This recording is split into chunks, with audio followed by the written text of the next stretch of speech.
ओम अज्ञानतिमिरान्धस्य ज्ञानाञ्जनशलाकया चक्षुरुन्मीलितं येन तस्मै श्रीगुरुवे नमः। नमो महावदन्याय कृष्ण प्रेम प्रदायते कृष्णाय कृष्ण चैतन्य नामने गौरतुषे नमः। हे कृष्ण करुणा सिंधु दीन बंधो जगतपते गोपेश गोपिका कांत राधा कांत नमोस्तुते। तप्त कांचन गौरांगी राधे वृंदावनेश्वरी वृषभानुसुते देवी प्रणमामि हरिप्रिय। तवैवास्मि ना जीवामि त्वया विना इति विज्ञाय राधे त्वं नय मां चरणान्तिकम्। गुरुवे गौरचन्द्राय राधिकायै तदालये कृष्णाय कृष्णभक्ताय तद्भक्ताय नमो नमः। वाञ्छाकल्पतरुभ्यश्च कृपा सिन्धुभ्येव च पतितानां पावनेभ्यो वैष्णवेभ्यो नमो नमः। श्री कृष्ण चैतन्य प्रभु नित्यानंद श्री अद्वैत गदाधर शिवासादि श्री गौर भक्त वृंद। हरे कृष्ण कृष्ण कृष्ण हरे हरे, हरे राम राम राम हरे हरे। मैं सर्वप्रथम मध्य गुरु पाद्म पद्म परमाराध्यतम परिव्राजकाचार्य वर्य युगाचार्य परमहंस वर्य नित्यला प्रविष्ट ओम विष्णुपाद अष्टोत्तर श्रीमद् भक्ति वेदांत श्री नारायण गोस्वामी महाराज मध्य शिक्षा गुरु पाद्म पद्म परमाराध्यतम जगत वरेण्य प्रातः स्मरणीय जगत वंदनीय जगत गुरु नित्यला प्रविष्ट ओम विष्णुपाद अष्टोत्तर श्रीमद् भक्ति वेदांत श्री बान गोसाई महाराज के श्री चरणार बिंद में अनंत कोटि दंडवत प्रणाम कर उनकी अहेतु की कृपा की अभिलाषा करती हूँ। मैं ग्रंथ राशि चतन शिक्षा मत तदेय रचयिता ओम विष्णुपाद श्री भक्ति विनोद ठाकुर के चरणार बिंद में अनंत कोटि दंडवत प्रणाम कर उनकी अहेतु की कृपा की भिक्षा करती हूँ। मैं सभी वैष्णवियों के चरणों में यथा योग्य बंदन अभिवादन दंडवत करती हूँ। तो कल हमें 5 दशाएं और श्रवण दशा, स्मरण दशा, वरण दशा, आपन दशा, प्रापन दशा, ये जब हम उच्च भक्ति के लेवल पर पहुंच जाते हैं तब ये दशाएं प्रकट हो जाती हैं और 11 भाव प्रकट हो जाते हैं। और 11 भाव कल हमने अच्छे से डिस्कस किए थे, जिसमें हमारा नाम हमें पता चलेगा। नाम जैसी हमारी सेवा रहेगी उसी हिसाब से नाम हो जाएगा। हमारा रूप, कितने वर्ष के हैं हम, तो जैव धर्म में तो बहुत अच्छे विस्तार से लिखा हुआ है कि हम गौरवर्ण की प्राय करके सभी जो गोपिकाएं हैं वो गौरवर्ण की ही हैं, किशोरी जी के अनुगत्य में। तो नाम, रूप, वयस, वहां से जो वास के लिए स्पष्ट रूप से बताया गया कि गोप कुमार के घर में जन्म होगा और किसी गोप कुमार से विवाह होगा, ये स्पष्ट रूप से बताया गया। वयस कैशोर वयस ही रहेगी। उसके बाद आज्ञा, वहां से जो भी आज्ञा मिलेगी किशोरी जी के अनुगत में गुरु वर्ग, तो ये आज्ञा नित्य और नैमित्तिक 2 प्रकार की होती है। नित्य आज्ञा में तो मानो किशोरी जी स्नान कर रही हैं तो उबटन बनाने की उसकी नित्य सेवा है, पर बीच बीच में उसे कह दिया जाए कि अरे उबटन रख दे, जल्दी से थोड़ा सा पानी गर्म करके ले आ, तो ये नैमित्तिक सेवा है। पराकाष्ठा बताई कि जब बहुत बहुत एकदम उन्नत स्तर पर भक्त आ जाता है तब वो यही कहता है कि मुझे कैसे भी करके वहां पर ले चलो जहां पर ये लीलाएं हो रही हैं, जहां पर उन स्थलियों में ले चलो जहां पर ये दोनों विराजमान हैं। तो इस तरह से पराकाष्ठा होती है। और फिर पाल्यदासी, ये बहुत ही इम्पोर्टेंट है कि जो राधा जी के गण है ललता जी के गणों में हम प्रस्तुत हो जाते हैं और ललता जी हमारे भावों का ध्यान रख करके हमारे भावों का परिपोषण करती है। तो इस तरह से एकादश भाव बताए गए और हम बहुत सौभाग्यशाली हैं। एकादश भावों का वर्णन प्राय करके सभी ग्रंथों में नहीं मिलता है, लेकिन पद्म पुराण में बताया गया है। वहीं से हमारे भक्ति विनोद ठाकुर रूप गोस्वामी ने लिया है। तो उसमें हमारा संबंध भी हो जाएगा। मधुर रस में 5 प्रकार से कौन संबंध, हम शांत में है या दास में या सख्य में या वात्सल में या मधुर में। और यूथ भी हमें मिल जाएगा, कौन से यूथ में हम, अष्ट सखियों में से। और वेश हमारा क्या है, कपड़े।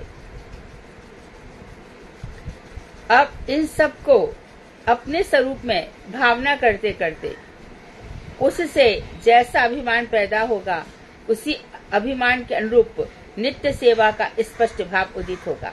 तो इसमें जब हम भजन कर रहे हैं, माला पे जप कर रहे हैं, तो धीरे धीरे अभी तक तो क्या हो रहा था, प्रारंभिक अवस्था में जब प्रारंभिक अवस्था नहीं आई, प्रारंभिक अवस्था में दुनिया भर की बातें जो पूरे दिन में एक बार भी नहीं आएंगी, महीने भर से भी नहीं आएंगी, इनफैक्ट 1 वर्ष से भी नहीं आएंगी, वो भी आ जाएंगी। ऐसा क्यों होता है? क्योंकि ये समापन का समय है। तो ये भजन है, ये क्या करता है, हमारे जितने भी प्रारब्ध, अप्रारब्ध, अनारब्ध, आरब्ध, जो कुछ भी उनको नष्ट कर रहा है, तो जो रील हमें याद आती जाती है उसको ये भुलाता जाता है, नष्ट। फिर देखेंगे जो चीजें पहले मेरे दिमाग में जब आती ही नहीं है, किसने नष्ट किया? भजन ने, नाम भजन ने। देखो, जब पूतना भगवान को विषपान कराने आई तो भगवान ने विषपान कर लिया, और पूतना इतनी बड़ी थी वो कि उसका अग्रभाग, ये सिर जब ब्रज में फैल गई तो इतनी बड़ी थी कि अग्रभाग गया आगरा में, इसीलिए उसका नाम आगरा पड़ा। अग्र से हाथ चले गए हाथरस में, बहुत बहुत विशाल थी। उसी समय नंद बाबा टैक्स लेकर आ रहे थे और तभी कहा कि ये वसुदेव जी कह रहे कि चलो चले जाओ, ब्रज में उत्पात हो रहे होंगे, कंस का कोई भरोसा नहीं है। तो नंद बाबा आ रहे हैं तो देख रहे हैं कि ये कौन, इसका किसका शरीर पड़ा हुआ है। तो उन्होंने क्या किया कि इतनी बड़ी पूतना को जलाएंगे कैसे, तो उन्होंने उसके फिर अंगों को कटवाया और कटवा करके फिर उसमें जलाया। जलाने से उसमें सुगंध, तो उनको आश्चर्य हो कि सुगंध क्यों आ रही है। तो जब अंदर आए तो पता चला कि वो कृष्ण को विषपान कराने आई थी। कृष्ण का स्पर्श ऐसा हुआ कि वो जो बाल घातिनी थी वो निष्पाप हो गई, परम शुद्ध हो गई, और भगवान ने उसको धात्री गति दी। तो इस तरह से वर्णन आता है। तो ये सब तो भगवान की कथाओं से हमारा नित्य संबंध होता है, और संबंध होते होते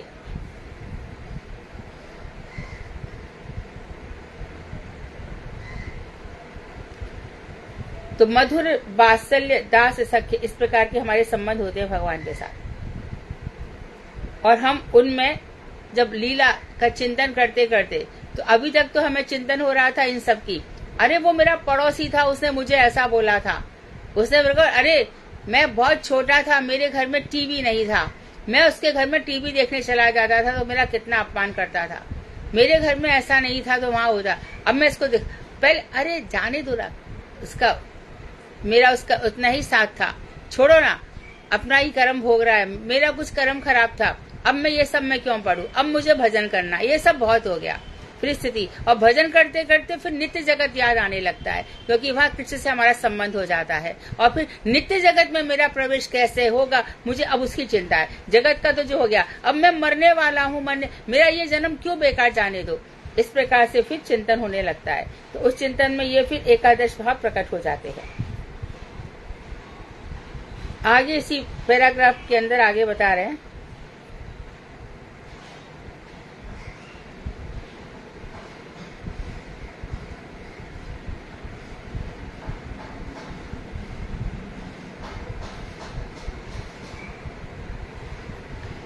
फिर क्या होता है,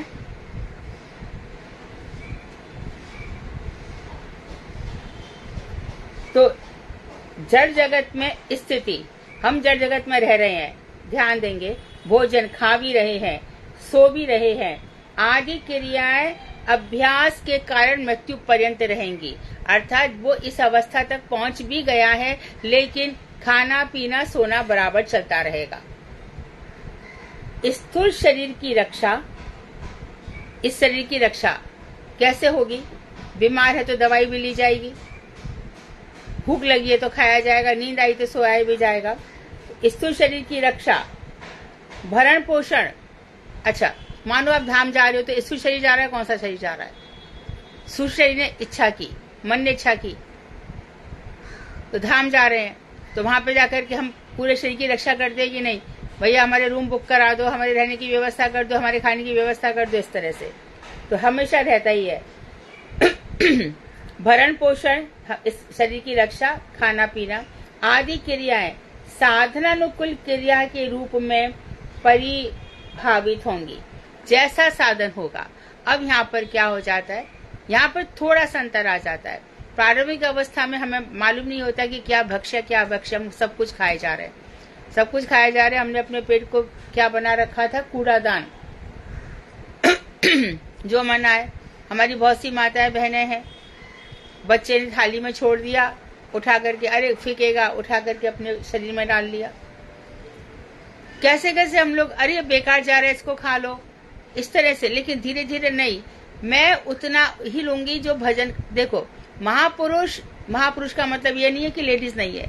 जो भी महान आत्माएं हैं वो क्या करेंगे, अपनी थाली में उतना ही लो जितना खा सकते हो। अन्न में भगवान है, छांदोग्य उपनिषद साफ कहता है। अन्न कभी भी मत छोड़ो। आप किसी के घर में जाते हो कि भैया मुझे एक बर्तन थोड़ा सा और दे दो, और उसमें उतना ही लो, बाद में ले लो चाहिए तो धीरे धीरे फिर कैसी स्थिति हो जाती है।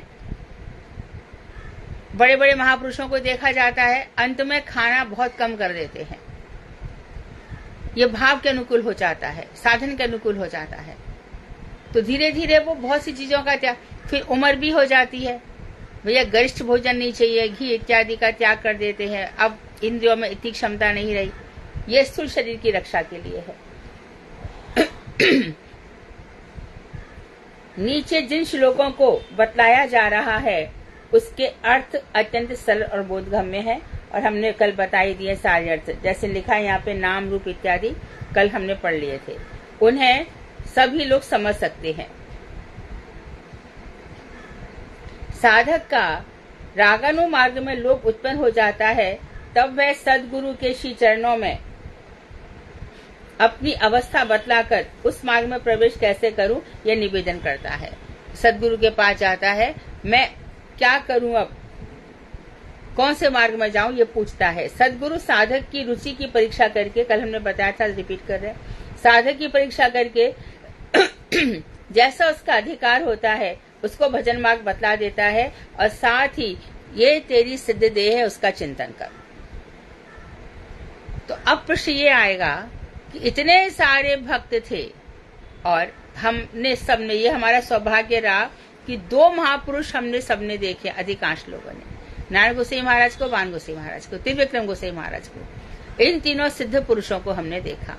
तो क्या किसी की सिद्ध देह नहीं थी जो ये बता दे कि तुम भजन मार्ग ऐसा करो? थी, और बताया भी है, लेकिन वो लोग बताते नहीं।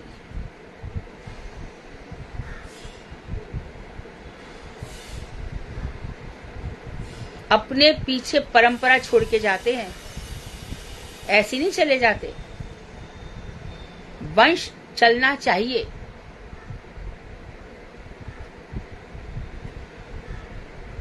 वो लोग बताते जाते हैं, नित्य जगत में तुम्हारी ये सेवा है।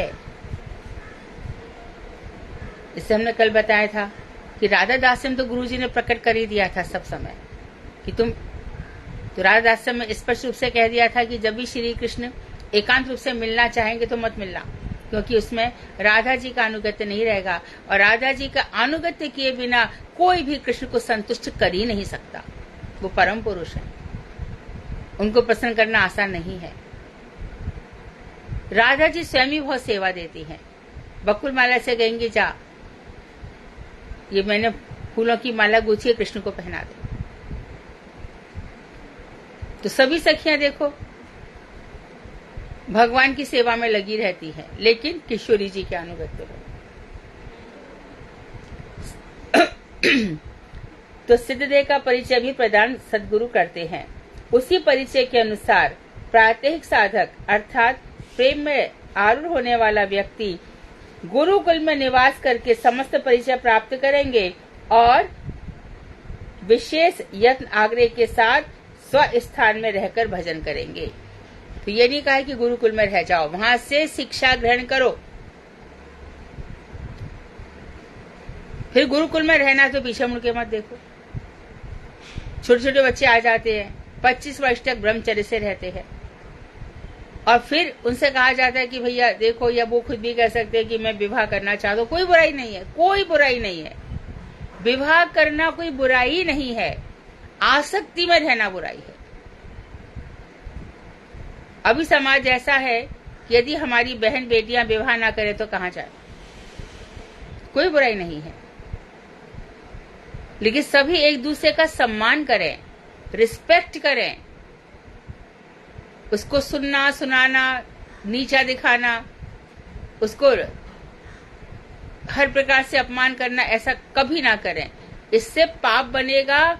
मानो मैं पुरुष हूँ और किसी स्त्री को मैं परेशान करती हूँ तो मेरा अगला जन्म ऐसे ही होगा और मैं पुरुष बनूंगी और वो स्त्री बनेगा और हम इसी तरह से हम कई जन्म निकाल देंगे। इसे बिल्कुल ध्यान रहे, हमारे से किसी एक को भी इतना तिल मात्र भी कष्ट ना हो।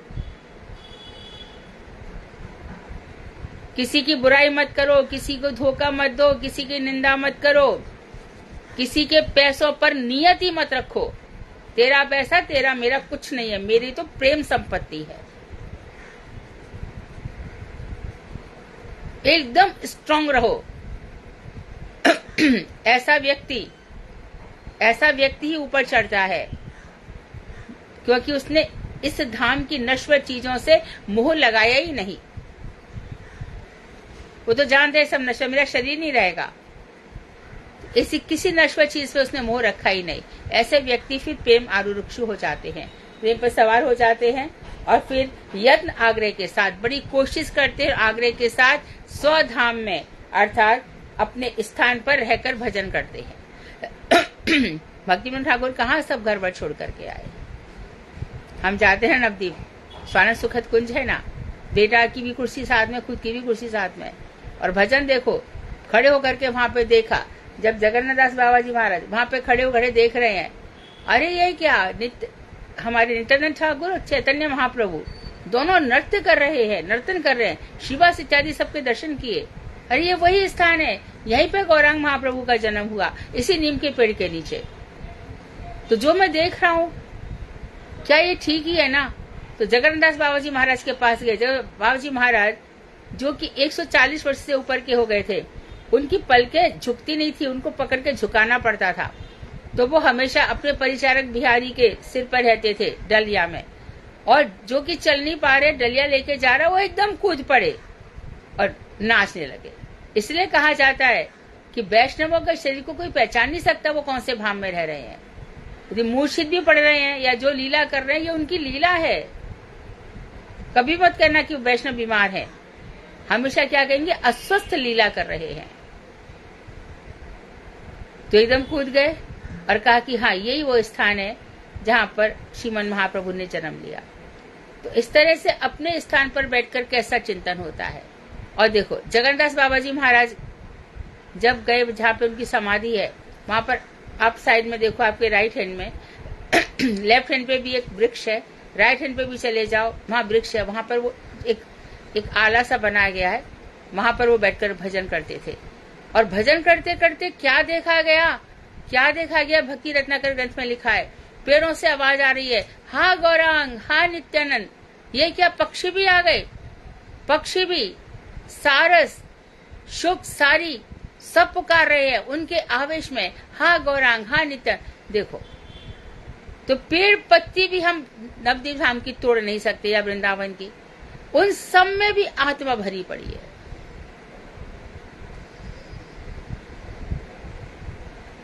तो इस तरह से जहां भी रहेंगे भजन करेंगे। भजन जब कर रहे हो, नहीं मन लग रहा है, जोर जोर से बोलो। कोई कीर्तन करने बैठ जाओ, कोई और ऐसी किताब पढ़ने बैठ जाओ। नहीं माला में मन लग रहा है कि बहुत बहुत चीजें दिमाग में, एक व्यक्ति था, दीदी बहुत बहुत बातें दिमाग में आती है। मैंने उसको कहा कि तू थोड़ा शांत रहे, आएंगी ही, बहुत पुराना तूने इतना सब कुछ किया कर रखा है जीवन में, वो आएगा ही, क्योंकि अब तेरा शोधन हो रहा है। भजन क्या है, चेतो दर्पण मार्जनम, चित्त रूपी दर्पण का मार्जन करने वाला है। तो यदि नहीं आए तो दब जाएंगी, और दबी हुई चीज तो फिर से अंकुरित हो जाएगी, पेड़ पौधे बन जाएंगे, तब क्या करेगा? आने दे, नाम रूपी शस्त्र से वो मिट जाएंगी। चेतो दर्पण मार्जनम भव महादावाग्नि निर्वापणम, संसार रूपी ये महादावाग्नि है। अरे ये माया किसी को नहीं बख्शती, नारद जी को नहीं बख्शा, शादी करूंगा, भगवान ने करवाई क्या शादी? तो हमको लगता है अरे क्या भगवान इनकी इच्छा पूरी कर देते, संसार में सबको मुक्ति का मार्ग दिलाते हैं। भगवान ने कहा कि इसको क्षणिक आवेश आया है, इसका विवाह नहीं होने दूंगा। भगवान ने उनको बंदर का मुख दे दिया।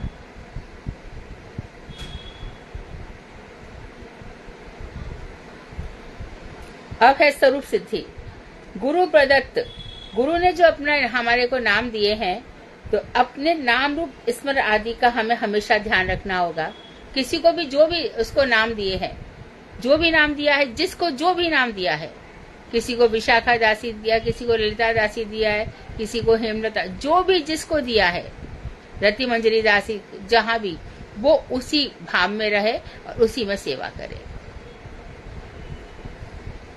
नाम रूप आदि का स्मरण करते करते शीघ्र ही उसमें अभिमान युक्त होंगे, अर्थात उनको हमेशा अभिमान रहेगा कि मैं राधा जी के यूथ में दासी का दासी हूँ और मेरी सेवा वहां पर इस प्रकार से है। ये अभिमान ही आत्मज्ञान है। इसको अभिमान ये वाला जो आ गया तो समझो आत्मज्ञान हो गया। पहले लेवल पर क्या था, जीवन स्वरूप है नित्य कृष्णदास, हम नित्य कृष्णदास हैं, ये नीचे का लेवल है। इसके ऊपर का लेवल क्या है कि हम उनके कौन सी जो हमें सेवा मिली है, तो उस सेवा के अनुसार हमें नाम रूप इत्यादि का स्मरण रहता है, और इसे ही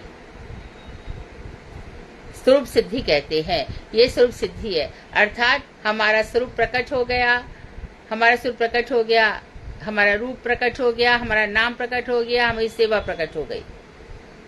पहले नाम, फिर रूप, फिर गुण, लीला के स्मरण कीर्तन के संबंध में जो भजन का क्रम बतलाया गया है, उसी का यहाँ विस्तार किया गया है। तो सबसे पहले क्रम क्या है कृष्ण बनाने वाले, पहले नाम, उसके बाद रूप, उसके बाद गुण और उसके बाद लीला, इन सब का स्मरण कीर्तन चलता है, ये क्रम है, इसी का यहाँ विस्तार है। अपने नाम रूप आदि का चिंतन करते हुए उसमें अपने संबंध की योजना करके श्री राधा कृष्ण की नित्य सिद्ध नाम रूप गुण लीला में प्रवेश करना ही इस भजन का तात्पर्य है।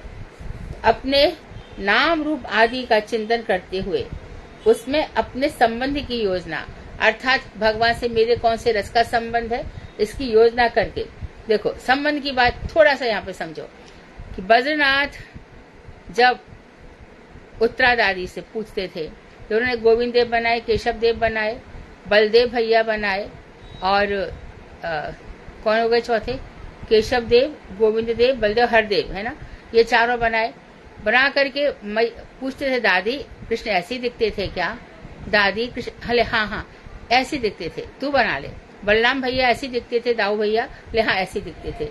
तो उस समय जो भगवान के साथ संबंध है उसको मेरा मधुर रस के साथ संबंध है, तो मैं यशोदा जी का अनुगत्य तो करूंगी, यानी कि यशोदा, लेकिन क्यों जाऊंगी वहां पे, कृष्ण कन्हैया के दर्शन करने के लिए किसी न किसी बहाने से, इसलिए मैं यशोदा के। लेकिन मेरा यदि वात्सल्य रस होगा तो यशोदा रोहिणी के पीछे पीछे कृष्ण के साथ हम वात्सल्य रस में खो जाएंगे।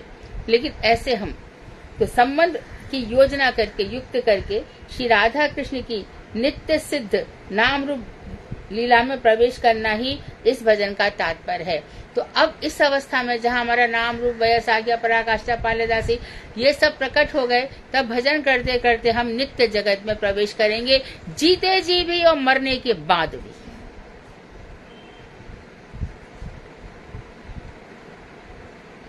नित्य उस जगत में रहेंगे, वहां का चिंतन होता रहेगा। जैसे कि कल परसों रामचंद्र का बताया था ना कि बेसन यहाँ पे खोया, इसी प्रकार से किशोर जी का गुण। तो भौम वृंदावन करते समझ लो, भूमि पे जो वृंदावन है और नित्य जगत का वृंदावन, इसमें कोई अंतर नहीं है, उसकी छाया मात्र है। मूर्ख मनुष्यों ने उसको ऐसा बना दिया है, वो ऐसा ही है, क्योंकि दो जगह निधिवन और सेवा कुंज ठाकुर जी आज भी आ रहे हैं, और 7 बजे के बाद जो रुक रहा है उसके साथ वैसा ही हो रहा है। जब मना किया गया है कि ठाकुर जी जहाँ आते हैं वहां पर जीते जी प्रवेश मत करो, तो क्यों जा रहे हो? हम देखना चाहते हैं, भजन के बल पे देखो, सूरदास ने देखा कि नहीं देखा, आज तो हरि रंगम रंगा, तो भजन के बल पर देखो।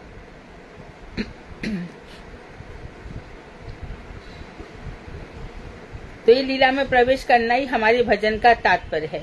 भक्ति लता जब बिरजा को पार करके, फिर से कह रहे हैं, इस बिरजा नदी को पार करके जहाँ पर क्या गया था, वामन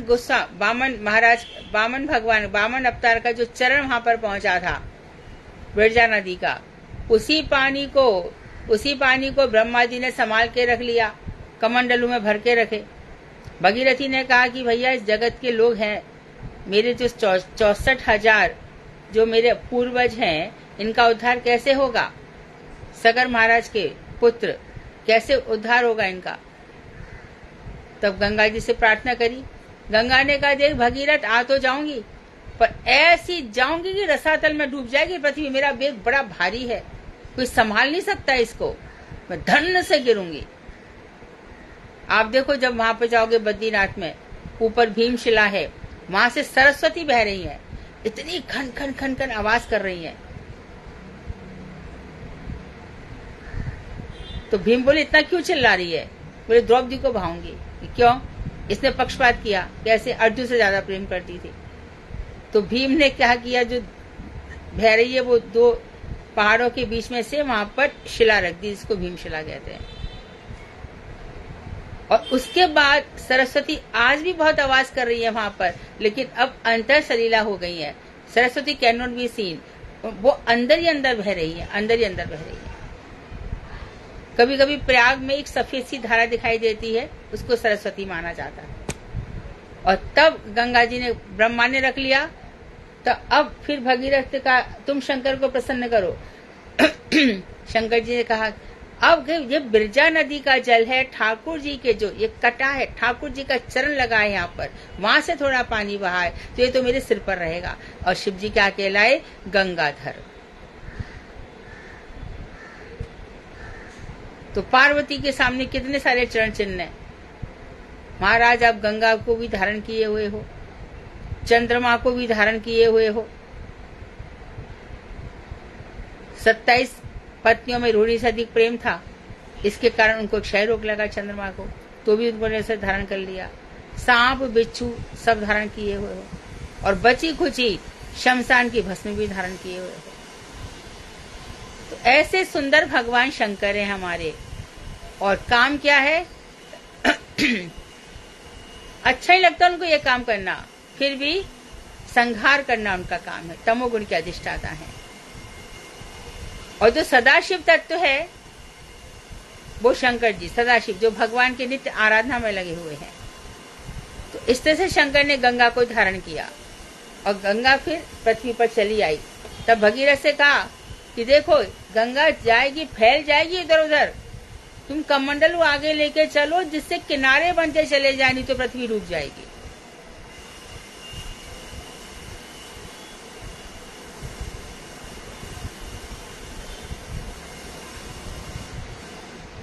तो भक्ति लता जब बिरजा को पार करके ब्रह्मलोक, जहाँ पर ब्रह्मा जी हैं, ब्रह्मलोक को पार करके, ब्रह्मा भी नहीं ब्रह्म, जब परव्योम या बैकुंठ के ऊपरी प्रकोष्ठ, ऊपरी कमरे में गोलोक वृंदावन में स्थित कृष्ण चरण कमल वृक्ष पर आरोहण करती है। वहां पर कृष्ण के चरण रहते हैं। कृष्ण भगवान के कृष्ण के चरणों को कल्प वृक्ष के समान बताया।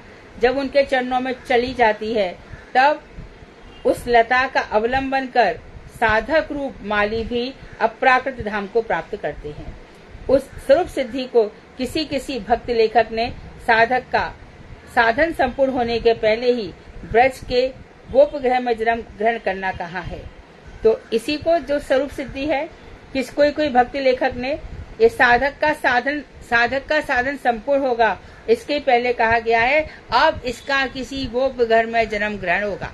तो पुराणों में आता है कि कितने ही, जैसे कि भगवान श्री राम के समय में 60,000 मुनि थे, ऋषि मुनि थे, वो गोपाल मंत्र का जाप कर रहे थे। तो राम से कहा कि आप आ गए हो, इतने सुंदर हो, आपके साथ विहार करना चाहते हैं। राम कहे नहीं, मेरा एक पत्नी के साथ रहूंगा, मैं मर्यादा पुरुषोत्तम हूँ। प्रेम पुरुषोत्तम चैतन्य महाप्रभु है, मैं लीला पुरुषोत्तम के रूप में आऊंगा, तब मैं लीला करूंगा। आ जाना सब गोपी बन करके। तो तुम्हारा किसी गोप घर में जन्म होगा। तो ऐसे भक्त वैष्णव का वस्तु सिद्धि के पूर्व द्विजत्व लाभ करना है। द्विजत्व का अर्थ है गोपी भाव, गोपी देह, ये द्विजत्व, गोपी देह और गोपी भाव। अब है आपन दशा तथा वस्तु। यहाँ आपन दशा नहीं होकर प्रापन दशा होनी चाहिए। आपन दशा में स्वरूप सिद्धि है, प्रापन दशा में स्प्रिंट हुआ है। भक्त की गोपी देह प्राप्ति ही, जैसे हमने बता दिया, भक्त को गोपी शरीर मिल गया है, यही संपूर्ण रूप से द्विजत्व प्राप्ति या आपन या प्रापन दशा है। गोपी, इसको हम क्या कहेंगे, प्रापन दशा, द्विजत्व प्राप्त हो गया है। अब उस अवस्था में गुणमय देह का पतन होता है। गुणमय देह कौन सी? ये जो हमारी शरीर है, ये माइक देह। जहां भी माया होगी वहां त्रिगुण तो रहेंगे, इसके लिए इसको गुणमयी कहा गया है। तो उसका पतन हो जाता है, तभी साधक की स्वरूप सिद्धि से वस्तु सिद्धि हो जाती है। अर्थात हमारा वहां पर जन्म होता है जहां पे कृष्ण लीला कर रहे होते हैं, वस्तु कृष्ण, और फिर हमें उनकी प्राप्ति हो जाती है। इसलिए एक तो नित्य सिद्धा गोपियां हैं, एक साधन सिद्धा है। हम सब कभी हमारा हुआ किसी जन्म में तो हम किस श्रेणी में आएंगे? साधन सिद्ध। और नित्य सिद्ध कौन है? हमारे गुरु वर्ग, विशेष रूप से गौड़ीय वैष्णव, क्योंकि और संप्रदायों में ये ग्रंथ ही नहीं है। इतना डिटेल में किसी भी संप्रदाय में नहीं बताया जाता, कहीं भी नहीं बताया जाता। इसलिए गौड़ीय वैष्णव यहाँ भी पूज्य है, वहां भी पूज्य है, सर्वत्र पूज्य है। क्योंकि शास्त्रों के इन्होंने लिखा, अपने मन से नहीं लिखा है कुछ भी, पद्म पुराण से, स्कंद पुराण से लिया है। तो कृष्ण नाम रूप गुण लीला की स्मृति के विकास से ही नित्य वृंदावन की प्राप्ति होती है। तो जितना नाम रूप गुण लीला, जितना पग पग पर याद आएंगे, स्मृति बराबर बनी रहेगी। कृष्ण इस समय लीला की, देखो कोई कथा बोलता है तो बराबर है, वो हर कथा में कहाँ के उदाहरण देगा? पुराणों के, भागवत के। और कोई कथा बोलेगा, देखो जी एक घर में सास थी, बहू थी, देखो एक घर में, ये ऐसे उदाहरण देकर समझाएगा। तो जागतिक बुद्धि के उदाहरण देकर के मनुष्य की बुद्धि जागृति रह जाती है। और एक लीलाओं का पग पग पर चिंतन हो रहा है। तो जब लीलाओं का चिंतन होता है तो हमारे घर में ऐसा ही हो रहा है। हाँ ठीक है, उस लीला में ऐसा ही हुआ था तो हमारे घर पर भी ऐसा ही हो रहा है। हरे कृष्णा दीदी, दंडवत प्रणाम। हाँ, जरा इस लाइन को दोबारा बताएंगे कि जब भक्त की गोपी देह प्राप्ति संपूर्ण रूप से प्रापन दशा है, जब उस अवस्था में गुणमय देह का पतन हो जाता है। गुणमय देह मतलब त्रिगुणात्मक माया से बनी हुई शरीर, माइक शरीर। अच्छा, ये मेरे को तभी ये लगा कि ठीक है, अब क्लियर हो गया। भौम वृंदावन, भौम वृंदावन क्या हो गया? ये भूमि वाला जो वृंदावन है। और गोलोक वृंदावन में बहुत कम भेद है। अर्थात ऊपर जो कुछ हो रहा है वही नीचे हो रहा है। नीचे अलग ऊपर अलग ऐसा नहीं है। गोपाल का अपनी उपनिषद भी ऐसा ही बताता है, जो ऊपर है वही नीचे। इसको स्पष्ट कर रहे हैं श्री सनातन गोस्वामी ने व्रत भागवतामृत ग्रंथ में इसका विशेष रूप से वर्णन किया है। कैसे किया है अब बता रहे। चित्तधाम, यानी जो गोलोक वृंदावन में चित्तधाम है, तो ये ध्यान रखें, बिरजा नदी के इस पार जो तटस्थ शक्ति से जीव आ रहे हैं, ये माया के अधीन हो जाते हैं सब। इनकी योग्यता ही ऐसी है। लेकिन इसी बीच में कोई मुक्त पुरुष हो जाता है, चित्त जगत में चला जाता है, ये अच्छी जगत है, तो वहां माया का प्रवेश नहीं है। लेकिन बिरजा नदी के ऊपर जितने भी जीव आएंगे वो बलराम भैया के द्वारा है, क्योंकि वो भगवान की लीला में सहायक होते हैं। तो चित्तधाम के वर्णन में कहा गया है कि वहाँ रजोगुण और तमोगुण नहीं है। पॉइंट बाई पॉइंट चले, इसमें 1 पॉइंट आंसर नहीं होगा, 1 लाइन आंसर भी नहीं होगा। चित्तधाम कैसा है? वहाँ रजोगुण नहीं है और तमोगुण नहीं है और तन मिश्र सत्वगुण भी नहीं है। तन मिश्र अर्थात रजोगुण से मिश्र सत्वगुण या तमोगुण से मिश्र सत्वगुण, वहाँ शुद्ध सत्वगुण है, विशुद्ध सत्य है। वहाँ काल का प्रभाव नहीं है। यहाँ पे भूत भविष्य काल हो रहे हैं, वहाँ काल नहीं चलता, वहाँ नित्य काल है, नित्य काल रहता है। माया शक्ति की वहाँ अवस्थिति नहीं है। माया बिरजा नदी के नीचे इस जो दुर्गा जी है, इस संसार का पालन पोषण करती है, तो वहाँ पे माया भी नहीं है। श्री कृष्ण और कृष्ण पार्षद वहाँ नित्यवास करते हैं, भगवान श्री कृष्ण और उनके पार्षद। तो भगवान अब बीच में आ गया यमलोक, यमराज जी, और स्वर्ग भी आ गया। तो जो संयमनीपुरी है, वहां पर यमराज के पास लाखों करोड़ों लोग चले जाते हैं। इस स्वर्ग आता है कि चलो भैया इसने कुछ तो अच्छे काम किए हैं, थोड़े दिन इसको स्वर्ग दे दें, तो वहां पे स्वर्ग दिखाया जाता है। अच्छा, अभी वहां पे तो आप लोगों को याद आ रहा होगा कि युधिष्ठिर से कृष्ण ने कहा था, जब द्रोणाचार्य को पता चला कि उनका अश्वत्थामा मारा गया, अश्वत्थामा मारा गया, तो कहा कि मैं सत्य पूछ लूं युधिष्ठिर से कि नरोवा कुंजरोवा, हाथी मारा गया कि मनुष्य मारा गया? तो युधिष्ठिर कृष्ण की बात को तो मान नहीं रहे थे, बड़े सत्यवादी बन रहे थे। भगवान ने कहा कि बोल दे, हाँ हाँ अश्वत्थामा हतोहता, तो नरोवा कुंजरोवा, तो नर कहना ही चाहते थे, अब कहा भी तो कृष्ण ने शंखनाद कर दिया। तो भगवान श्री कृष्ण की बात नहीं मानी, इसके लिए उनको थोड़ा नरक जाना पड़ा, परंतु उसमें भी बुराई नहीं हुई। वहां पे देखा कि दुर्योधन इत्यादि सब नरक में बैठे हुए हैं।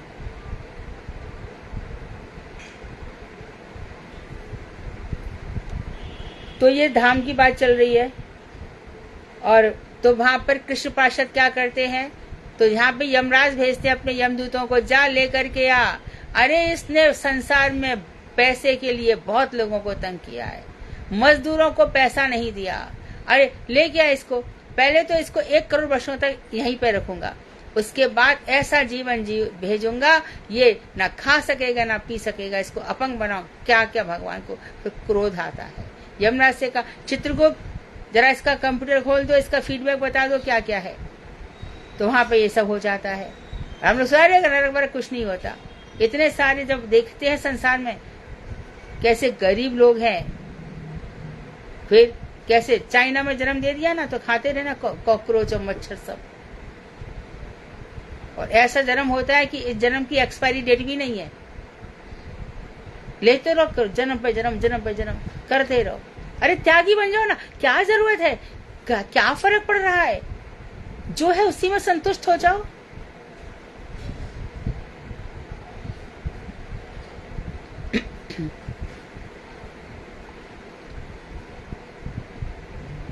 तो बता रहे हैं माया शक्ति की वहां स्थिति नहीं है, वहां पे कृष्ण पार्षद निवास करते हैं।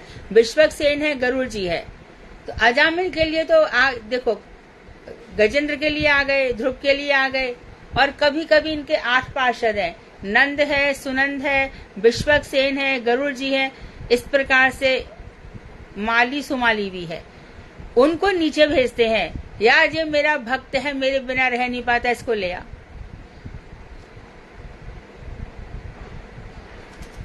अस्पताल में है ना, मेरी जिला अस्पताल है केशव जी गौड़िया मठ के सामने, मेरी माँ एडमिट थी और एक चतुर्वेदी स्त्री भी थी।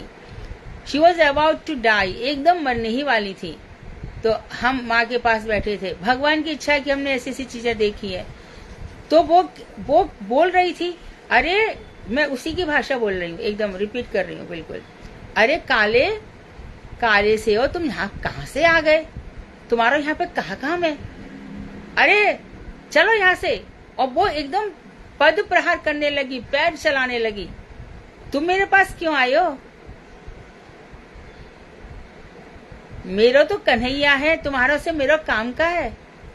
तो पता नहीं क्षण मात्र को कुछ रहा होगा उनका, यमुना ने दर्शन दिए और एकदम बोली, हाँ अब आ गया औरत, अब मैं जाऊंगी आराम से।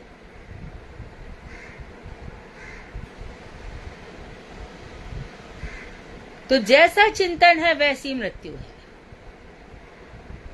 तो इस चिंतन में दूसरों को क्यों लाना है, इसके साथ ऐसा करूंगी, इसने ऐसा किया, इसने ऐसा किया, अरे छोड़ दो, वो तुम्हारे काम नहीं आएंगे। जीना मरना अकेले है।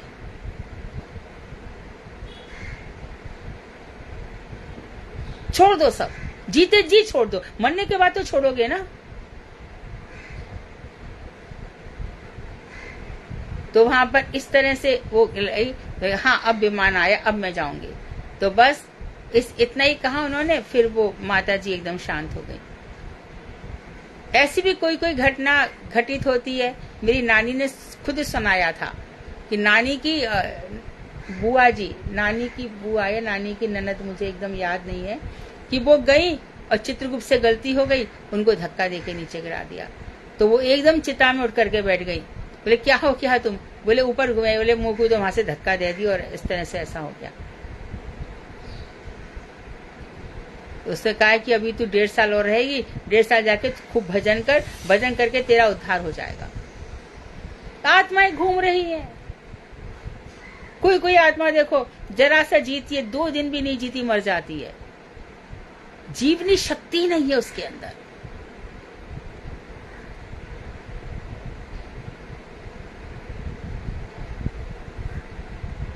तो भगवान के पार्षद आते हैं और भक्तों को लेकर के चले जाते हैं।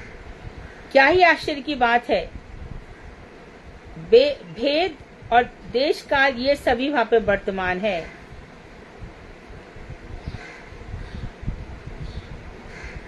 श्री कृष्ण कृष्ण पार्षद वहां नित्यवास करते हैं।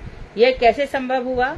हम देखते हैं कि कृष्ण धाम ब्रह्म धाम के ऊपरी भाग में स्थित होने पर, तो ब्रह्मलोक से ऊपर कृष्ण लोक है, होकर भी वहां पर नित्य अष्टकाल आदि लीलापीठ रूप में भी विद्यमान है। कि अभी तो आप कह रहे थे वहां देश नहीं है, काल नहीं है। हाँ, हम कह रहे हैं ना, वैकुंठ में नहीं है, ब्रह्मलोक में भी नहीं है, तो कहाँ है? जहाँ गोलोक वृंदावन है। अर्थात वहां पे जो नीचे चल रहा है, ऊपर गोलोक वृंदावन में ये सब चलेगा। वहां अष्टकालीय लीला है। वहां भी आज भी हमारे प्राणनाथ, हमारे प्रियालाल जी वहां पर विश्राम कर रहे हैं, सो रहे हैं। आज भी वहां से उनको उठाया जाता है। आज भी जो कक्कटी बंदरिया है वो किटकिट की आवाज करके भगवान को उठाती है। तो वहां पर कितने आश्चर्य की बात है। वैकुंठ में नहीं है, ब्रह्मलोक में नहीं है, लेकिन गोलोक धाम में अष्टकालीय लीला है। अष्टकाल आदि लीला पीठ रूप में भी विद्यमान है, लीला का स्थान। भेद और देश काल ये सभी वहां वर्तमान है। अभी तो हम कह रहे थे कि नित्य काल है, नहीं, वहां सुबह दोपहर शाम सब होती है। देश मतलब वहां पे जो सारे वन यहाँ पर है, सारे की सर वन उपवन सब कुछ वहां पर वर्तमान है। क्या ही आश्चर्य की बात है। वेद पुराणों में जो कुछ भी वर्णन किया गया है, उसे देखने से पता चलता है कि जो वैचित्र या वस्तुएं इस मर्त्य जगत में पाई जाती हैं, वे सभी वैकुंठ में हेय गुण वर्जित होकर नित्य वर्तमान है। जो वैचित्र या वस्तुएं इस मर्त्य जगत में पाई जाती है, जो विचित्र वस्तुएं इस मर्त्य जगत में पाई जाती हैं, जैसे नीलास्त्र में देखते हैं ना, बहुत सुंदर स्थान है। और कभी कभी ऐसी ऐसी चीजें दिखाई पड़ती हैं, जैसे कि सबसे बड़ा शानदार चीज है यहाँ पर श्रीमद् भागवत जो भगवान श्री कृष्ण का तेज है। एक एक लाइन में अमृत भरा पड़ा है। तो जैसे भागवत में कोई है, भागवत ऐसा पका हुआ फल है ना, इसमें गुठली है ना छिलका है। इसलिए हम कहते हैं ना, कोई एक दिन पूछ रहा था ना कि फल खराब तो नहीं, फल ये नहीं होगा, और पका होगा और मीठा हो जाएगा। इसी तरह से ऊपर भी क्या है, ऐसी ऐसी वस्तु हैं, वे सभी वैकुंठ में जिनके अंदर छिलका हेय गुण, जो त्यागने योग्य वस्तु है। जैसे कि वहां कभी कोई वृद्ध नहीं होता, वहां पर 3 एज से ज्यादा एज नहीं होती। तो इस तरह से शरीर तो है वहां पर इसी तरह के, लेकिन हेय गुण वर्जित है।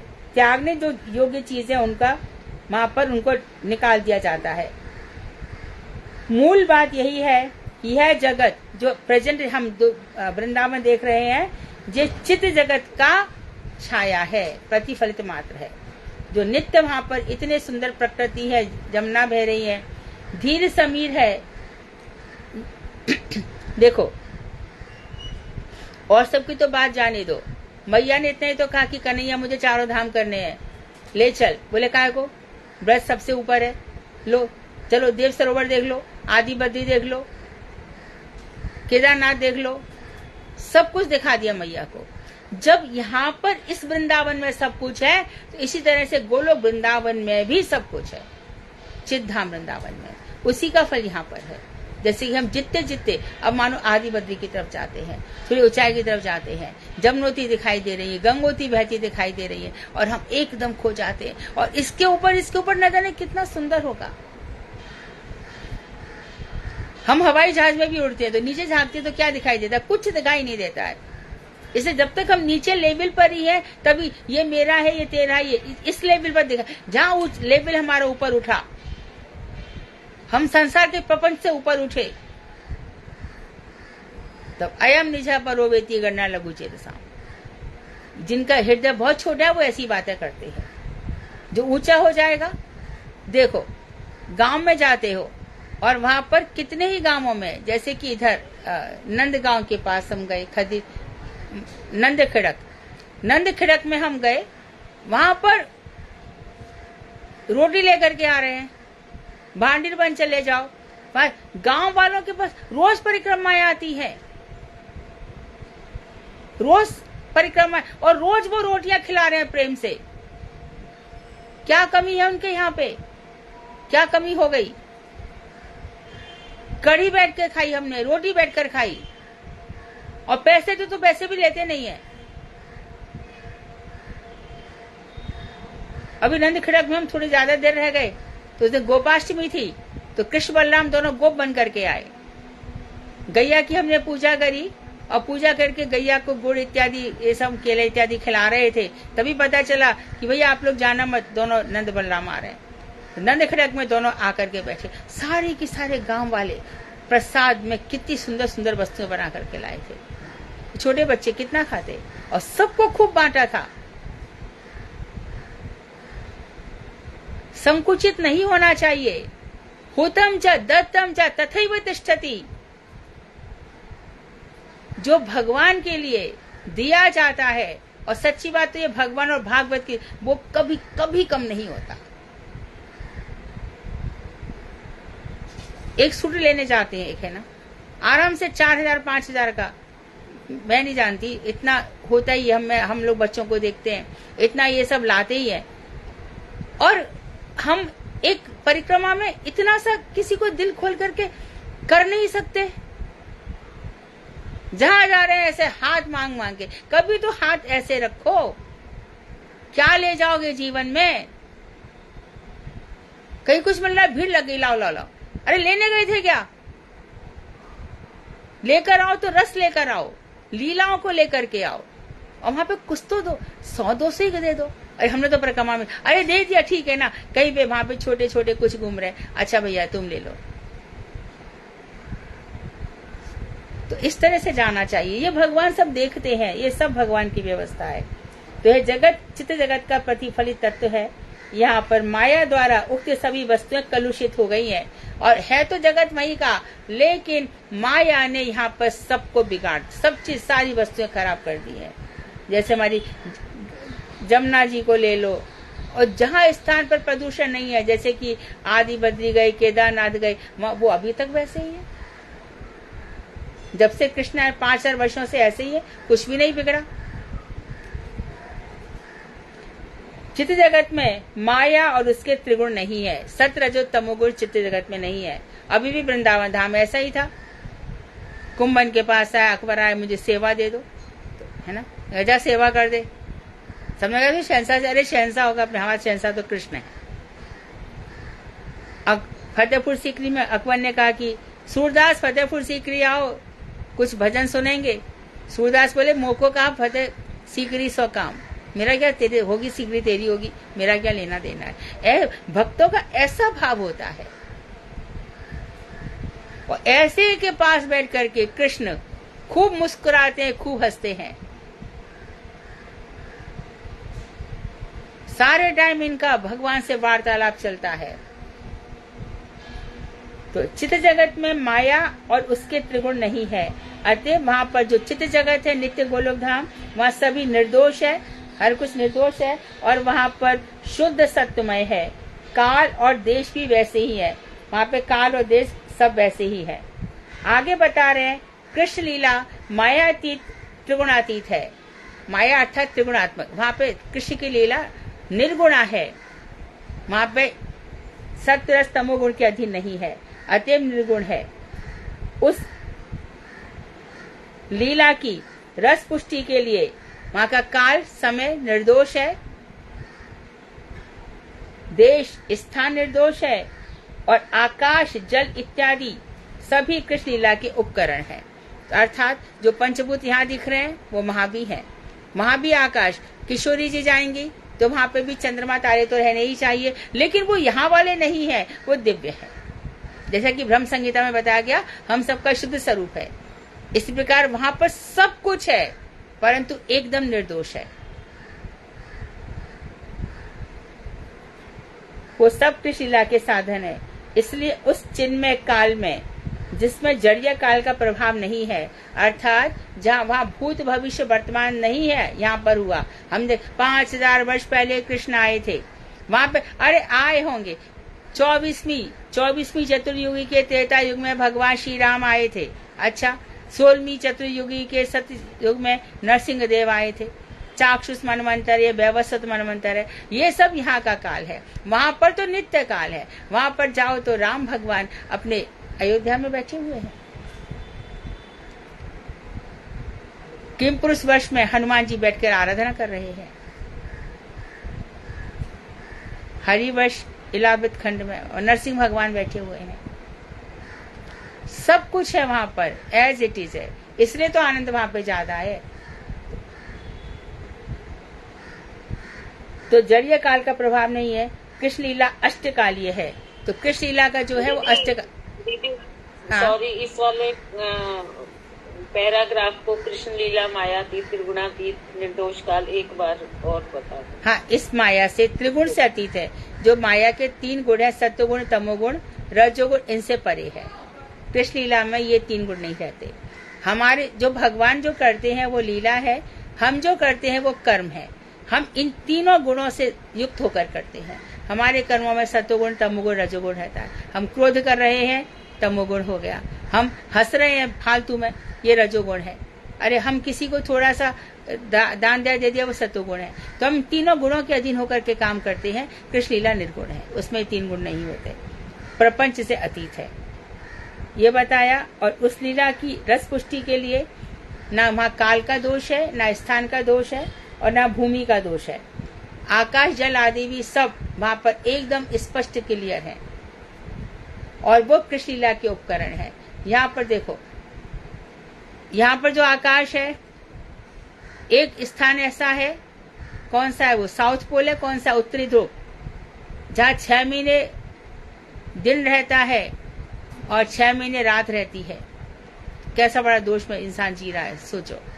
भारतवर्ष, उन सब बताया गया कि भारत भूमि, ये जो भूमि है ये सर्वश्रेष्ठ है। यहाँ कम से कम 6 ऋतु हैं। अकेले भारत में 6 ऋतु हैं। भारत भूमि से बाहर चले जाओ, वहाँ 6 ऋतुएं भी नहीं होती। कहीं पर 4 है, कहीं पर 3 है।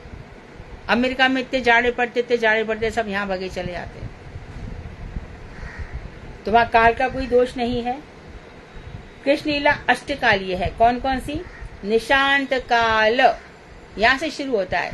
मेरे गुरुदेव निशांत काल में शरीर को छोड़े। निशांत मतलब निशा का अंत हो गया। और निशांत लीला में आगे बताएंगे निशा लीला में क्या क्या होता है। यहाँ पे नाम बता रहे। निशांत के बाद सुबह, और फिर 3 काल है। सुबह के बाद आहन, मतलब जैसे आप आहनिक करते हो ना दिन का, आहनिक मतलब प्रात्याहनिक, आहनिक दिन में दैनिक कृत्य। तो इस दिन के 3 भाग हो गए, पूर्वान, मध्याह्न और अपराह्न। पहले का 9 से 12 और 12 से 4, ये ज्यादा टाइम है, मध्याह्न। और उसके बाद अपराह्न 12 से 3:30 तक, और 3:30 से 5 तक अपराह्न। अपराह्न काल के बाद सायंकाल, शाम, और शाम के बाद फिर प्रदोष काल। प्रदोष काल क्या हो गया? साय हो गई, सूरज डूब गया। तो 9 से 12 प्रदोष काल होता है, और उसके बाद फिर 12 के 3 तक नैश या रात्रि काल। इस प्रकार के अष्टकाल में दिन रात विभक्त होकर कृष्ण लीला के नित्य अखंड रस की पुष्टि करते हैं। तो नित्य धाम में बोले आश्चर्य की बात है, वैकुंठ में ये सब नहीं है, परंतु कृष्ण धाम में ये अष्टकालीय लीला निरंतर चलती है। निरंतर नहीं चलती तो अभी जो रात दिन भक्ति जिसका चिंतन कर रहे हैं, तो उस समय देखेंगे। इस समय देखो, लगभग माध्यमिक लीला का समय पूरा हो रहा है, अपराह्न लीला चल रही है। तो भक्त चिंतन करेंगे तो नित्य धाम में, मानो उसकी इसी चिंतन करते करते अपराह्न काल में मृत्यु हो गई और वहीं का चिंतन चल रहा है, तो वो नित्य जगत के अपराह्न काल में वहीं पर जन्म हो जाएगा। ठाकुर जी भेज देंगे कि मेरे बिना दिन रात तड़फ रहा था, ले आओ इसको। विश्वक्सेन जाओ, गरुड़ जी जाओ, नंद जाओ, सुनंद जाओ, इसके ले आओ। इसके प्राणों का उत्क्रमण हो गया। संसार में इसको मैंने भेजा था, भजन किया इसने और करवाया भी लोगों को। बहुत मेहनत की इसने, बहुत प्रयास किया, बड़ा निस्वार्थ होकर के, भक्ति भाव से होकर के इसने भजन किया, लेकर गया। अष्टकालीय लीलाओं के चिंतन में रहता था। तो गुरुदेव हमेशा निशांत काल में उठ जाते थे, कभी 3 बजे तक सोए ही नहीं, उस समय भी उठ गए। ये उनका सबसे फेवरेट टाइम था। क्यों? आगे बताएंगे इसमें क्या होता है काल में। तो नित्य धाम, नित्य लीला और नित्य गण। जो लीला गोकुल वृंदावन में जिस प्रकार नित्य रूप से कृष्ण इच्छा से उदित हुई है, कृष्ण चाहते हैं, कृष्ण चाहते जन्म लेंगे, कृष्ण चाहते कि यशोदा को वात्सल्य रस का आस्वादन कराएं, तो उसी के अनुरूप लीला गोलोक वृंदावन में नित्य वर्तमान है। भगवान की इच्छा से ऊपर भी चल रही है, नीचे भी चल रही है। प्रमाण पद्म पुराण, पद्म पुराण में इसका उल्लेख है। श्री नारद गोस्वामी ने अपने गुरुदेव किससे पूछा? सदाशिव से। अब देखो शिव जी से बढ़कर वैष्णव नाम यथा शंभु, शंकर जी से बढ़कर कोई वैष्णव है ही नहीं। नारद और सदाशिव आपस में ऐसी ही बातें करते हैं। नारद पंचरात्र में पूछा गया शंकर, मुझे बताओ अर्चन कैसे होता है? तो शंकर जी बता रहे हैं। तो शंकर जी जिस प्रकार से कृष्ण की लीलाओं का चिंतन करते हैं, रह पाते हैं क्या? मुझे रास में आना है, आपने जन्म लिया, मैं यशोदा के हाथ जाऊंगा जन्म कर। मैया कह रही है कि लाला मेरा डरब जाएगा। आपने सांप बिच्छू धारण कर रखे हैं, आपने कैसे लाला मेरा डरब जाएगा? दर्शन करने आए, नहीं दर्शन मिले तो कन्हैया रोने लगे। भगवान भी रह नहीं पाते भक्तों के बिना। शिव द्रोही मम दास कहावा, सो नर सपन्यो मोय न भावा। जो शिव से द्रोह करता है और कहता है कि मैं राम का दास हूँ, कृष्ण का दास हूँ, ऐसा मनुष्य मुझे स्वप्न में भी अच्छा नहीं लगता। भगवान शंकर ने कितने ही लोगों को, भक्तमाल जब पढ़ोगे, कितने ही लोगों को कृष्ण भक्ति प्रदान करी है।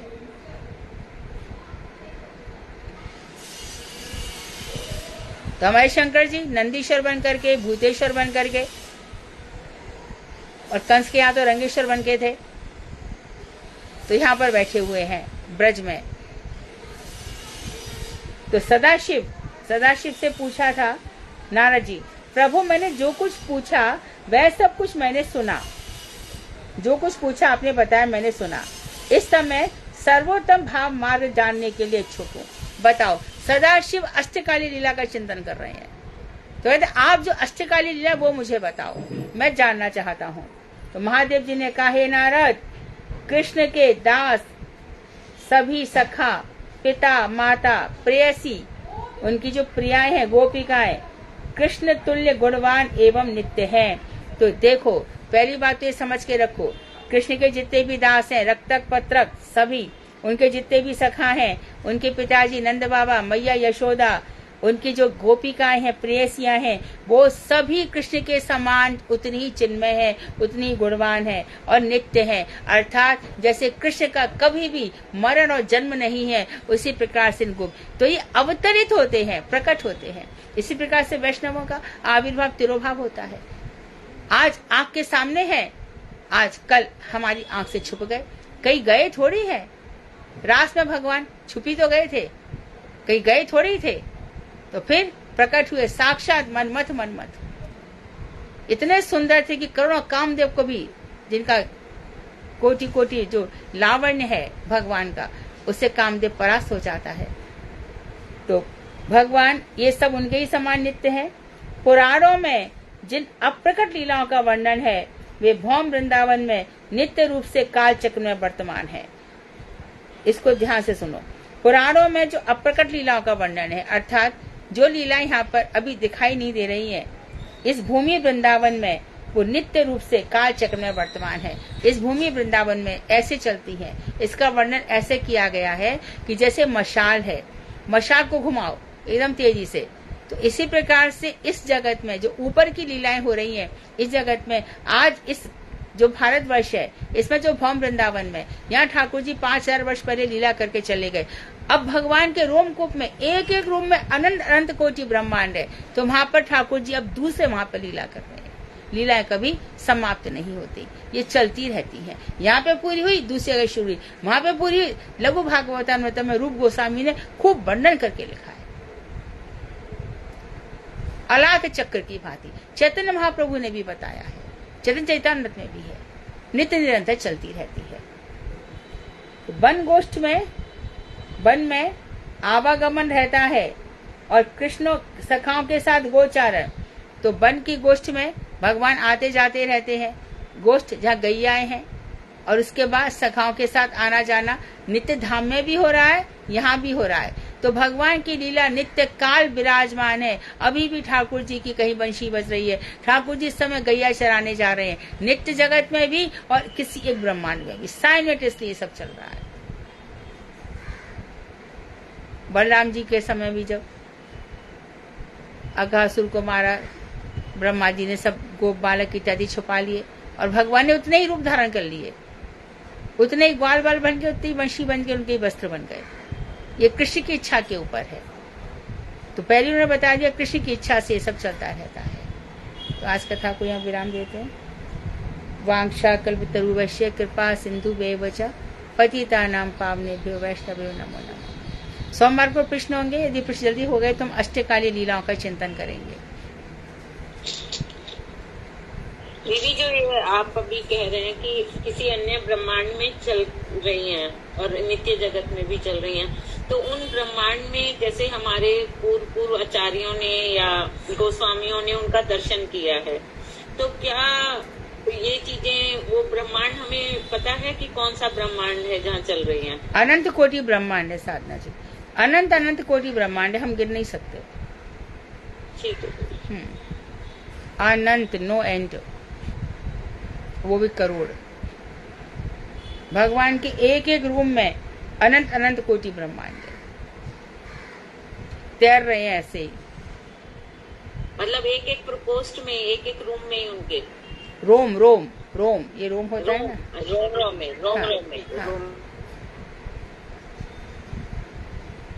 पर अंतर्यामी रूप से चिरोशाही सबके हृदय में बैठे हैं। जब कोई बच्चा जन्म लेता है, क्षीर सागर से दूध आ जाता है, मैया दूध पिला देती है, और पहले से पृथ्वी जल तेज वायु आकाश उन्हें रख रखा है, सारी व्यवस्था पहले से कर रखी है। जीव को जब यहाँ पर भेजते हैं, सारा प्रबंध कर देते हैं। इसलिए हर जीव के अंदर वर्तमान, हर जीव के अंदर विद्यमान है। आत्मा में एक वृक्ष है पीपल का,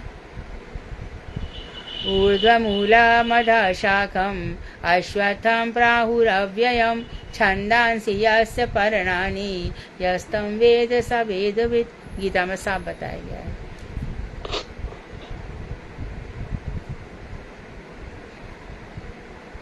ये तो शायद 15वें अध्याय का है ना दीदी? 15वें अध्याय का पहला श्लोक,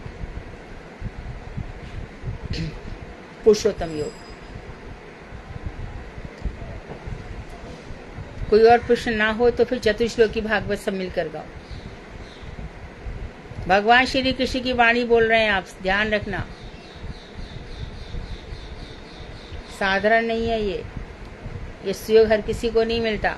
बड़े बड़े भागवत वक्ताओं से पूछो चतुश्लोकी भागवत क्या है, तो बगले झाकेंगे, उनको पता नहीं है।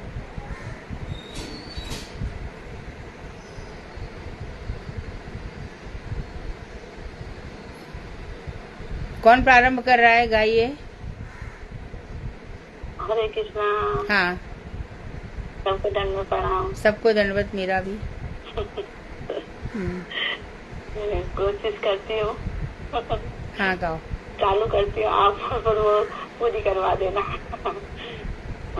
श्री गुरुदेव की जय, परम गुरुदेव की जय।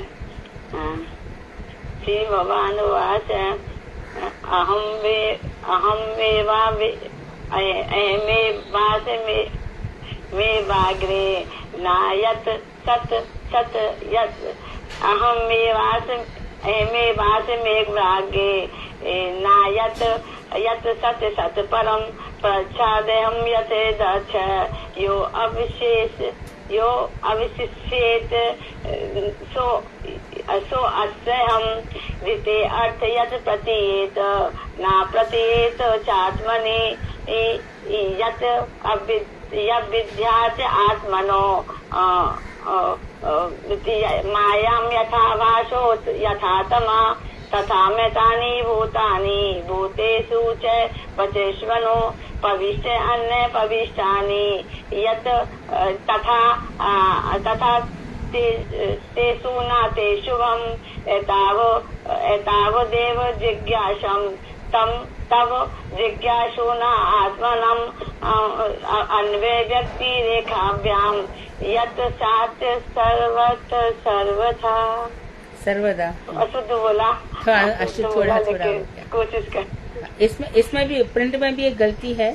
सो अस्मयहम होता, यहाँ पे माँ चला गया, अस्मयहम है, माँ नहीं है, सो अस्मयहम होगा।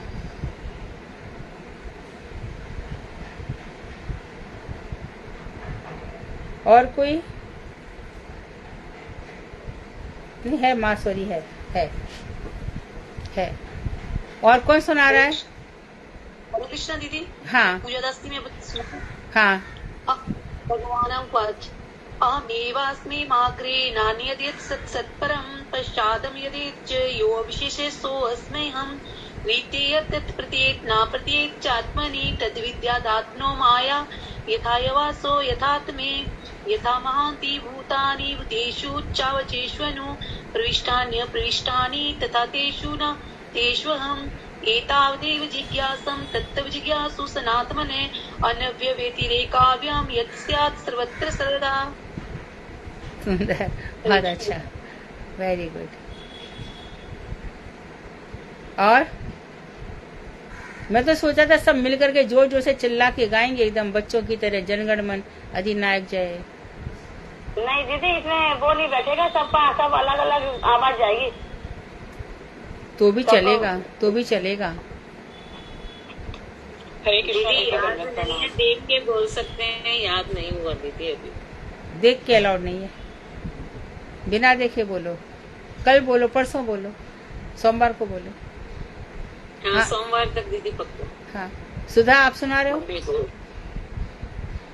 नहीं दीदी, मैं तो बोलते ही फेल होगी। मैंने तो वही खोला हुआ था सामने, मैं सोची थी हम सब इससे पढ़ के बोलेंगे, लेकिन अगर याद करके बोलना तो फिर बंटे को ही बोले। तो चलो एक बार पढ़ के बोल दो सब। थोड़ा देख के बोल लेते हैं। ठीक है, हाँ ठीक हाँ, ठीक है। देख के सब उसी टोन में बोलेंगे जिसमें भी दीदी ने सुनाया था। बोलो। ठीक है, शुरू करते हैं। 1 2 3। श्री भगवान उवाच। बोलिए सब। अहमेवास्मेवाग्रे नान्यत् तत् सत् परं पश्चादहं यदेतत् विशेषरूपस्यहं यत्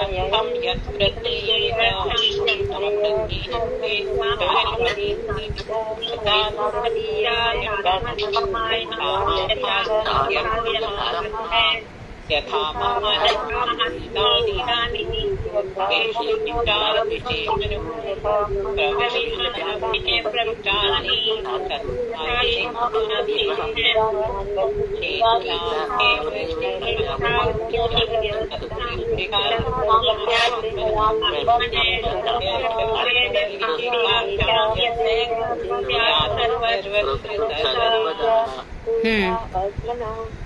हाँ ठीक है। तो रोज जब अपना ये करोगे आने, उसके बाद रोज मोबाइल खोल के बोल सकते हो, हो ही जाएगा। सोमवार से कर लेंगे दीदी जरूर। हाँ हो जाएगा। सोमवार से शिक्षाष्टक कर लेना, थोड़ा थोड़ा पढ़ लो, जितना याद हो जाए उतना अच्छा है, कोशिश करो। दीदी वो याद है, जिनको नहीं, शिक्षाष्टक तो याद है दीदी। हाँ जिनको याद है अच्छा है, जिनको नहीं है वो एक हफ्ता शिक्षाष्टक लेकर के क्लास के बाद रोज गा लेना, फिर अगले हफ्ते उपदेशामृत ले लेना। हाँ पूरे 8 श्लोक एक बार बोल लेना सब, जैसे अभी बोले 4 श्लोक, वैसे 8 बोल लेना। एक हफ्ते तक बोलोगे तो फ्राइडे तक याद हो ही जाएंगे। वो याद है दीदी कईयों को, मुझे भी याद है। वो माना शिक्षा उपदेश अमृत, उनमें इतना दिक्कत नहीं आएगी। सिर्फ एक थोड़ा सा श्लोकी भागवत है जो थोड़ा मतलब ये भी बोलने से हो, उसका जैसे प्रैक्टिस किया है ना, ऐसे इसका भी कर लेना। जी जी ठीक है। भजन कौन गा रहा है?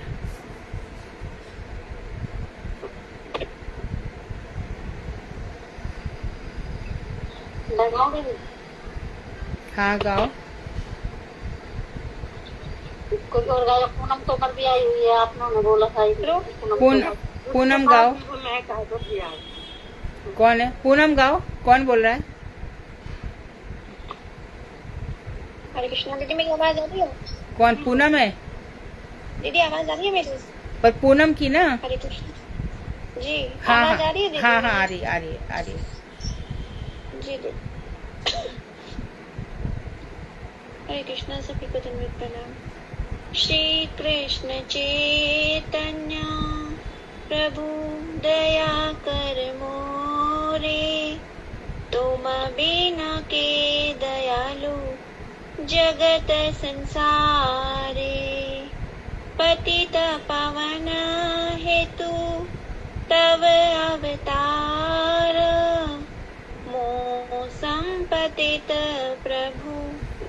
पाई बेयारा। हाँ हाँ प्रभु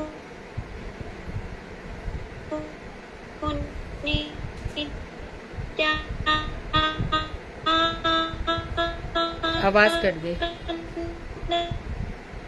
पूनम आवाज कट रही है।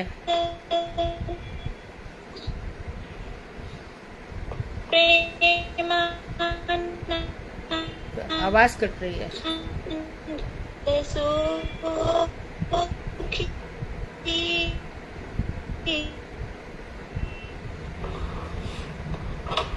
दया कर सीतापति अद्वैत गोसाई, तब कृपा बले पाई चैतन्य निताई। हाँ हाँ स्वरूप सनातन रूप रघुनाथ, भट्ट युग श्री जीव। हाँ प्रभु लोकनाथ, दया करो श्री आचार्य प्रभु श्रीनिवास। रामचंद्र संग मांगे नरोत्तम दास। दया करो प्रभु पाद श्री दयित दास। वैष्णवेर कृपा मांगे अधम दास। दया करो गुरुदेव पतित पावना, श्री चरण सेवा मांगे ए पतित जन। श्री कृष्ण चैतन्य प्रभु दया कर मोरे, तुम बिना के दयालु जगत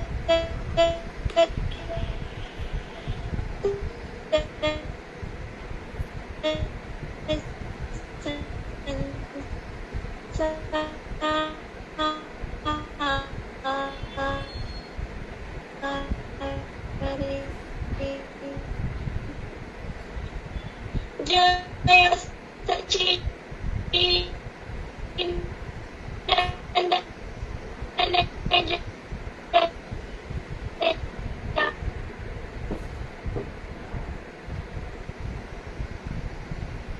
पूनम हरे कृष्णा।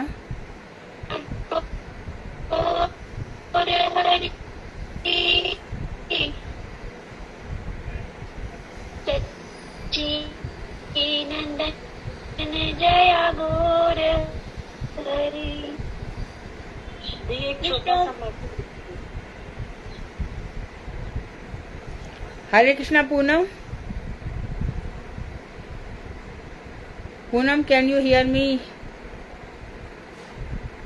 अच्छा, और कौन बोल रहा है? हरे कृष्णा दीदी, अनुराधा। हाँ हाँ राधा। कबे विलास मंजरी आनंद मंजरी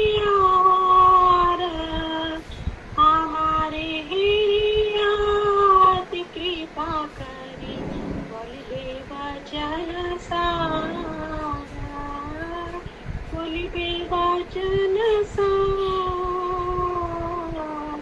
आनंद मंजरिया।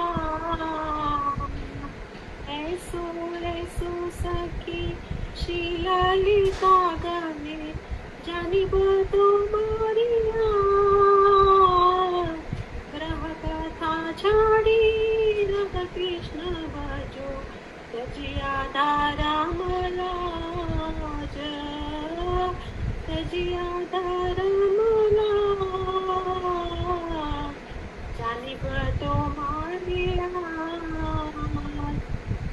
श्री मधुर वाणी सुनियाई जन से दुहाशी चरानी, आशिया लाई बे तू कृपा करी लाई बे ललिता सानी, लाई बे ललिता सानी से दुहाशी चरानी। ललिता सुंदरी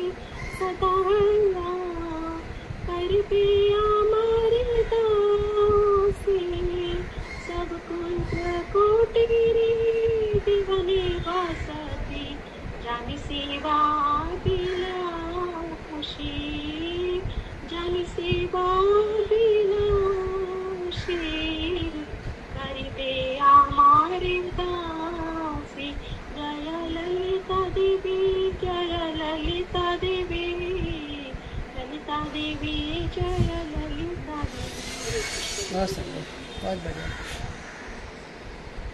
ठीक है, कल सपना दीदी के घर पे अन्नकूट दर्शन है, फेसबुक पे डालेंगे। बहुत सुंदर सजा रही हैं। कल अन्नकूट महोत्सव है उनके घर पर। जो लोग बम्बई में वो आमंत्रित हैं। हाँ शालू, प्रसाद लेने मैं भी आ जाऊंगी। आइए, आओ प्रसाद शालू, लेने आ जाऊंगी। आओ आओ, सब आओ। हम भी आए। गिरिराज जी तो भर भर हाथ लुटा रहे हैं और कह रहे हैं आन योर और लाओ। तो सब लोग मानसिक रूप से गिरिराज जी को भोग लगाना। वांक्षा कल्पतरुवश्य कृपा सिंधु बेबचा पतितानां पावनेभ्यो वैष्णवेभ्यो नमः। हरे कृष्णा दीदी, धन्यवाद, प्रणाम। धन्यवाद। दीदी आज तो कल करने का कोई विशेष कारण है?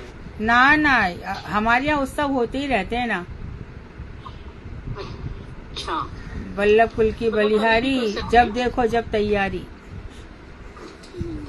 हरे कृष्णा दीदी, जब आप यहाँ थे ना ब्रज में और टीना दीदी शायद लेट हो गई थी आने में, मैंने स्टेटस दीदी इतना सुंदर उन्होंने घर में तैयारी, इतना सुंदर मैं बता नहीं सकती। और क्या तैयारी, इतना अच्छा देखने में लगा। बहुत अच्छे से किया था टीना दीदी ने अन्नकूट इसने पे। हाँ, वो भी अच्छा करती है। और जो श्वेता बेरीवाल वो भी बहुत है, मेरे गिरिराज जी के पास थे।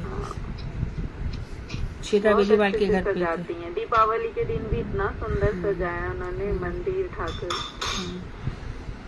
ऐसे ही सब रहा करो। अपने ठाकुर जी सबसे बढ़िया, सारे टाइम वही तो हमारे सब अपने घर में बैठ के खूब लाल लड़ाओ भगवान को, खूब जितना हो सकता है।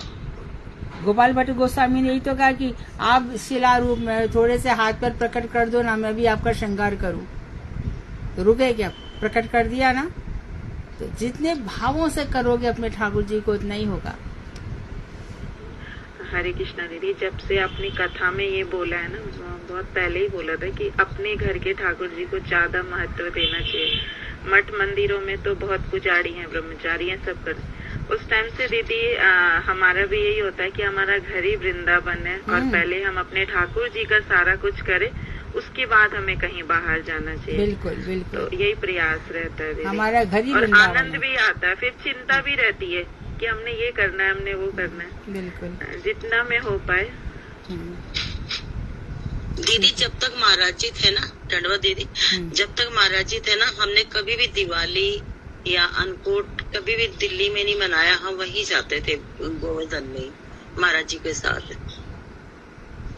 हाँ, तो महाराज जी बम्बई आते थे, हम खूब मनाते थे। जब मना जो त्योहार बहुत मनाते अच्छा थे। लगा, वही ना, बहुत अच्छा लगता था।